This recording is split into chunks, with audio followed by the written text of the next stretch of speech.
Magandang umaga mga ate, mga kuya. Ngayon ay gagawa ako ng dinaing na bangus. Una, balatan natin yung bawang at hiwain natin ito ng maliliit.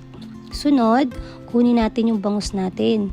Magandang gamitin yung boneless bangus. Ayan, para hindi mahirap kainin. Hiwain lang natin to ng naayon sa gusto natin. Ako kasi hinihiwa ko siya ng 2. Ganyan. Tapos, hinihiwa ko pa yan sa gitna para sakto pag kinain ng mga bata, hindi masasayang. Tapos pagkatapos niyan, nilalagyan ko na siya ng bawang. Ayan, nilalagay ko na yung bawang sa loob, sa labas. Minsan sinisiksik ko pa sa gitna niyan para mas lasang-lasa yung bawang. Pagkatapos nilalagyan ko ng pamintang durog. Ayan.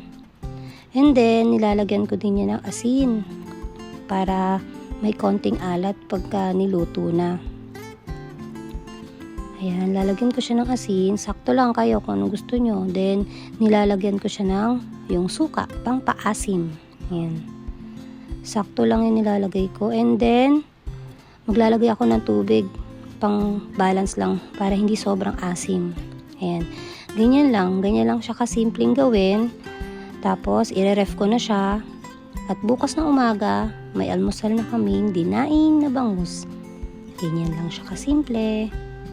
Sana nagustuhan niyo yung video. Bye!